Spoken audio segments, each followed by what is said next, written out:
Hello साथियों, सभी साथियों का हमारे YouTube channel excellent classes Ajmer पर आपका हार्दिक स्वागत करता हूं। प्यारे साथियों, रीट परीक्षा में मनोविज्ञान के लगभग 30 प्रश्न यहाँ पे पूछे जाते हैं। तो इस मनोविज्ञान में जो 30 प्रश्न पूछे जाते हैं, ये अति महत्वपूर्ण विषय कहलाता है, क्योंकि 30 प्रश्न आपके अगर राइट हो जाते हैं तो आपका स्कोर काफ़ी ऊपर जा सकता है। तो यहाँ पे 30 प्रश्न पूछे जाते हैं और 30 के 30 ही प्रश्न आपके मनोविज्ञान से संबंधित होते हैं। अब यहाँ पर आप लेवल 1 के विद्यार्थी हो या आप लेवल 2 के विद्यार्थी हो, दोनों के लिए कंपलसरी यहाँ पे 30% पूछे जाते हैं, जो कि आप 30 में से लगभग 25 या 26 सवाल आप आसानी से राइट कर सकते हैं, अगर आप मनोविज्ञान के सभी टॉपिक पर चर्चा करते हैं तो। यहाँ पर आपने अलग-अलग गाइड लाके आपने तैयारी की होगी और यहाँ पर आपके लिए ये जो 25 प्रश्नों का जो सेट है, ये एक मॉडल पेपर की तरह है। आप इसमें अपना जो स्कोर है वो चेक कर सकते हैं और आप जितना आपने अभी तक पढ़ा है, आपका इन प्रश्नों पे कितना फोकस है, आपको इसमें से कितने पर्सन आते हैं, मतलब आपकी तैयारी का आपको अंदाजन हो जाएगा। ये एक इंपॉर्टेंट मॉडल पेपर से जिसके अंदर यहाँ पे 25 पर्सन आने वाले हैं, जो कि आपके लिए अति महत्वपूर्ण रहने वाले हैं। अगर आप चैनल पर पहली बार है तो आपको चैनल सब्सक्राइब करना है, लाइक जरूर करना है, ताकि आपको इस तरह के नए नए वीडियो मिलते रहेंगे। वो शुरुआत करते हैं पहले पर्सन से। यहाँ पर पहला पर्सन हम ले रहे हैं। पहला प्रश्न है, रविंद्रनाथ टैगोर की विचारधारा प्रमुख रूप से कैसी थी? यानी मनोविज्ञान से संबंधित रविंद्रनाथ टैगोर की विचारधारा कैसी थी? तो उनकी जो विचारधारा थी वो थी प्रकृतिवादी। कैसी थी? प्रकृतिवादी उनकी विचारधारा थी। पहले प्रश्न का जो राइट आंसर होगा आपका। इसके बाद में दूसरा प्रश्न है, निम्न नीचे दी गई मीडिया की भूमिका में से कौन सी शैक्षिक भूमिका है? यानी जो मीडिया होता है उसमें बच्चों के लिए अलग अलग तरह के कंटेंट आते हैं, जिसमें टीवी हो सकता है, दूरदर्शन है, रेडियो, कई सारे मनोरंजन के साधन हो सकते हैं।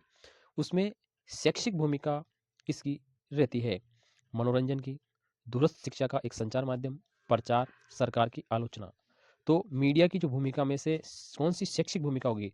तो आपका ये दूसरा ऑप्शन राइट रहेगा कि दूरस्थ शिक्षा का एक संचार माध्यम मीडिया के द्वारा इसमें महत्वपूर्ण भूमिका रहती है और ये एक शैक्षिक भूमिका इसमें कहलाती है। इसका ऑप्शन राइट रह जाएगा दूसरा।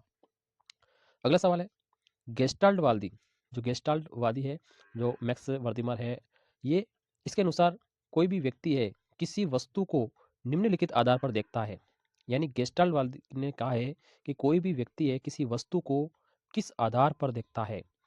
अब उनके आधार बताने को किस आधार पर देखता है। तो यहाँ पर पहला ऑप्शन है, किसी विशेष भाग को देखता है, पूर्ण वस्तु को देखता है, कुछ भाग को देखता है, या आवश्यकता के अनुरूप देखता है।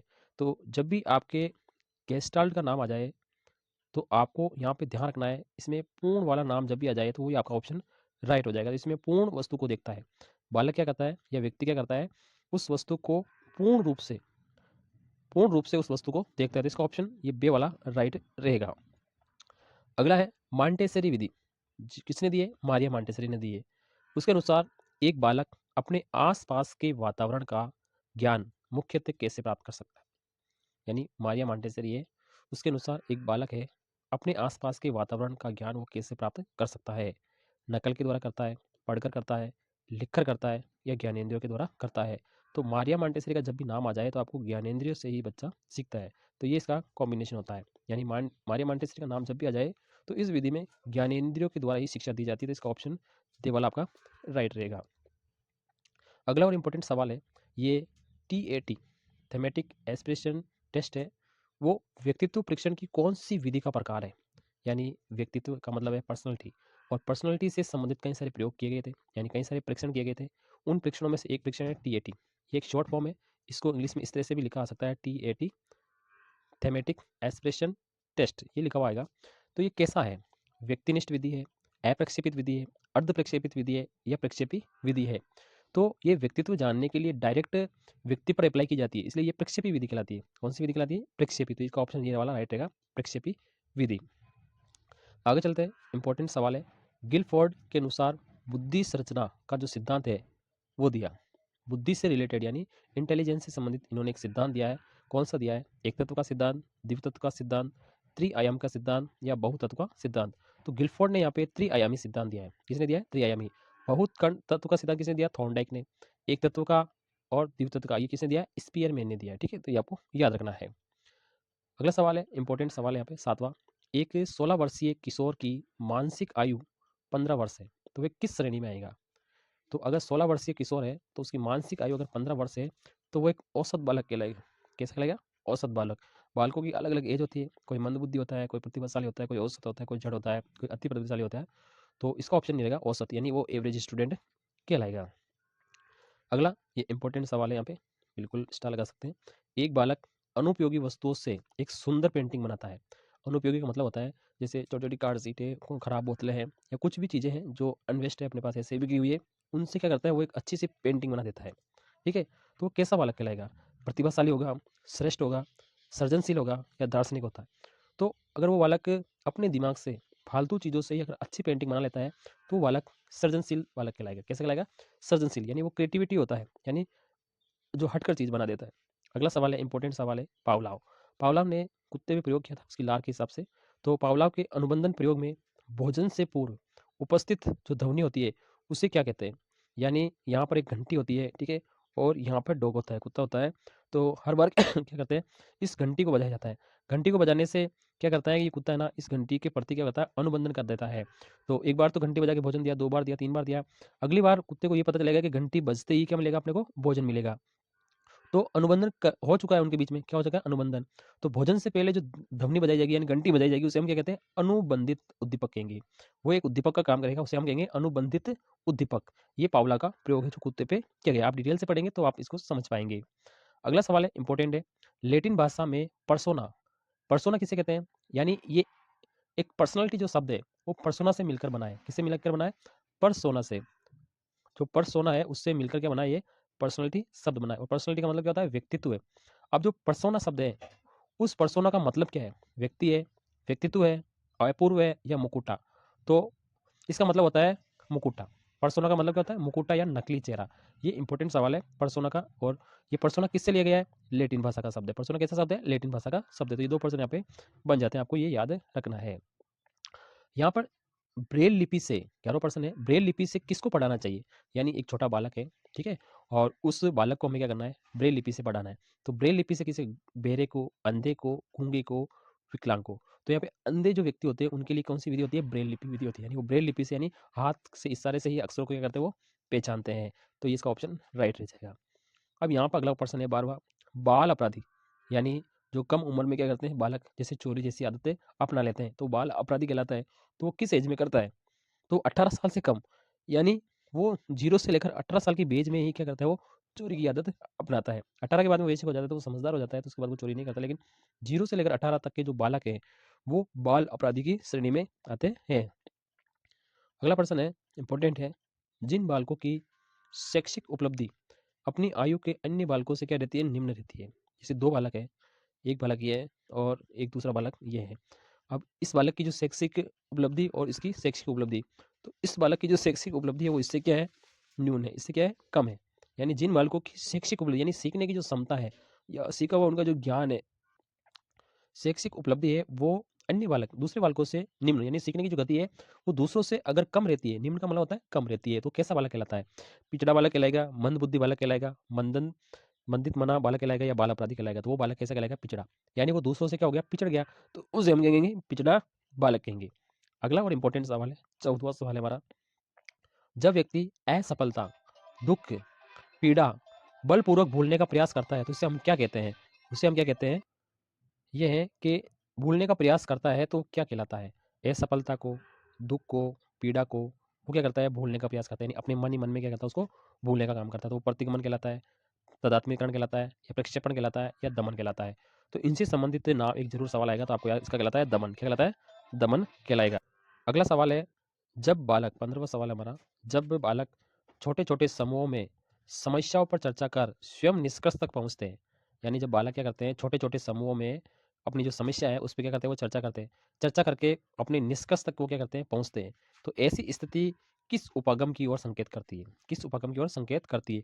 पैनल परिचर्चा, निर्मितवाद, सिस्टम उपागम? तो इसका जो आंसर होगा वो होगा निर्मितवाद। क्या होगा? निर्मितवाद।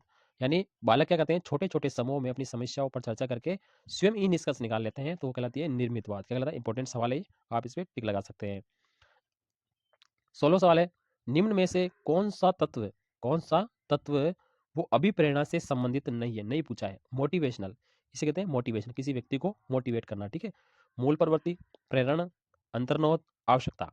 तो अभिप्रेरणा से संबंधित नहीं होता है मूल प्रवृत्ति। ये मूल प्रवृत्ति का सिद्धांत किसने दिया? मैकडूगल ने दिया। तो ये मोटिवेशनल से संबंधित नहीं होता है। बाकी प्रेरणा से होता है, अंतर्निहित होता है और आवश्यकता होता। अगला और अति महत्वपूर्ण सवाल आ रहा है, कोई भी आंतरिक कारक, आंतरिक का मतलब होता है अंदर का, यानी अपने हर बालक में अलग अलग तरह के कारक होते हैं। कोई भी आंतरिक कारक अथवा अवस्था, कोई भी आंतरिक कारक या अवस्था जो क्रिया आरंभ करने और उसे बनाए रखने की प्रवृत्ति रखती है। कोई भी आंतरिक कारक अथवा अवस्था है जो किसी क्रिया को शुरू करने और उसे बनाए रखने की जो प्रवृत्ति रखती है, वो क्या कहलाती है? अधिगम कहलाती है, बुद्धि कहलाती है, सृजनशीलता कहलाती है या अभिप्रेरणा कहलाती है? तो ये कहलाती है मोटिवेशनल, यानी अभिप्रेरणा कहलाती है। किसी क्रिया को आरंभ करना और उसे बनाए रखने की जो प्रवृत्ति है वो कहलाती है मोटिवेशनल। अगला सवाल है, इंपॉर्टेंट सवाल है, अंतर यहाँ पे मुखी है, क्या है? अंतर्मुखी। अंतर्मुखी जो बालक व्यक्ति, अंतर्मुखी व्यक्तित्व की क्या विशेषताएं होती है? दो तरह के व्यक्ति होते हैं, एक अंतर्मुखी और एक बहिर्मुखी, और एक तीसरा और होता है अभिमुखी। तो अंतर्मुखी जो व्यक्तित्व है, किसी व्यक्ति का जो व्यक्तित्व है, उसकी जो पर्सनैलिटी है वो है अंतर्मुखी है। तो उसकी क्या विशेषता है? संदेही होगा, संकालू या एकांत प्रिय रहने वाला होगा, दूसरों के साथ हंसी मजाक करने वाला, समूह का नेतृत्व करने वाला होगा, या दूसरों को अपने अनुकूल बनाने की क्षमता रखने वाला होगा। तो जो अंतर्मुखी जो व्यक्तित्व होता है वो क्या होता है? संदेही होता है, संकालू होता है और एकांत प्रिय होता है, यानी वो किसी से बात नहीं करता है, अपने मन के हिसाब से वो कार्य करता है, यानी एकांत होता है। तो उसे हम कहते हैं अंतर्मुखी वाला। ठीक है, अंतर्मुखी व्यक्तित्व की विशेषता है। अगला है, ये इंपॉर्टेंट है, अभी जो टीएटी का भी पहले भी आया था हमारे पास, टीएटी यानी थेमेटिक एक्सप्रेशन टेस्ट। ठीक है, तो इस परीक्षण में जो कार्ड की संख्या वो कितनी थी, यानी जब ये प्रयोग किया गया था उसमें कितने कार्ड यूज किए गए थे? ठीक है, 10 किए गए थे, 20 किए गए थे, 30 किए गए थे या 40 किए गए थे? तो टीएटी का याद रखना इंपॉर्टेंट सवाल है, कितने कार्ड है? तो आपके 30 कार्ड उन्होंने, यानी फेस वाले कार्ड, इसको प्लेस कार्ड कहते हैं, 30 फ्लैश कार्ड इन्होंने यूज इसमें किए गए थे। अगला सवाल है, इंपॉर्टेंट सवाल है 20वां, निम्न में से प्रश्नावली, कई सारी विधियां है, तो व्यक्तित्व के परीक्षण में व्यक्तित्व का परीक्षण करने के लिए कई सारी विधियां है, तो उन विधियों के अंदर जो एक प्रश्नावली विधि है वो कैसी है? प्रक्षेपी है, अर्ध प्रक्षेपी है, अप्रक्षेपी है या व्यक्तिगत है?